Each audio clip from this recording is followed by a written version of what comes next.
তারকেশ্বরে Hooghly rural এবং state general hospital উদ্যোগে cricket tournament. তারকেশ্বরে থানার অন্তর্গত লোকনাথ ফুটবল মাঠে হুগলি রুরাল এবং স্টেট জেনারেল হসপিটালের পক্ষ থেকে প্রীতি ক্রিকেট টুর্নামেন্ট সহ বিভিন্ন ক্রীড়া প্রতিযোগিতার আয়োজন করা হয়। প্রতিযোগিতায় সিঙ্গুর, হরিপাল, পান্ডুয়া সহ বিভিন্ন জেলার রুরাল এবং স্টেট জেনারেল হসপিটালে ডাক্তার, নার্স সহ বিভিন্ন স্বাস্থ্য বিভাগের কর্মী অংশগ্রহণ করে। প্রতিযোগিতার শেষ সাফল্যের নিরীক্ষে তাদেরকে পুরস্কার করা হয়। এ বিষয়ে তারকেশ্বর গ্রামীণ হসপিটালের BMOH ডাক্তার সৌভিক দাস সাংবাদিককে কি জানালেন, চলুন একবার শুনে নেব। তারকেশ্বর হুগলি থেকে আশিস কুমার ঘোষের রিপোর্ট, সারাদিন খবর।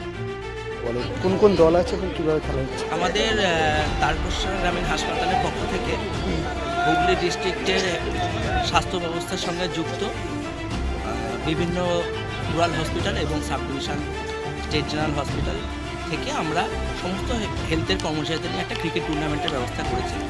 আমরা অন্যান্য বছরও আমাদের নিজেদের মতো করেই গ্রামে এখানে খেলি। এবার আমরা খেলাটিকে একটু বৃহত্তর আকার দেওয়ার চেষ্টা করেছি।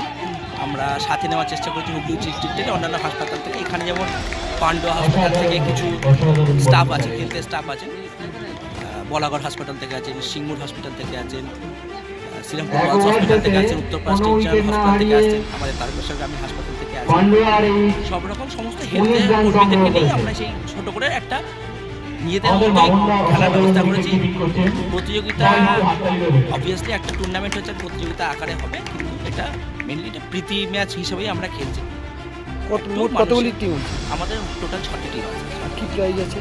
প্রাইজ আমরা উইনার্স ট্রফি রেখেছি, রানার্স ট্রফি রেখেছি। আর প্রতিটা ম্যাচের মোটামুটি আমরা হিসাব করে যা দেখেছি মোটামুটি 7টা মতো ম্যাচ হবে, লিগ ম্যাচ এবং সেমিফাইনাল, ফাইনাল মিলে। তো আমরা প্রতিটা ম্যাচের ম্যান অফ দ্য ম্যাচের জন্য একটি করে ছোট ট্রফি রেখেছি।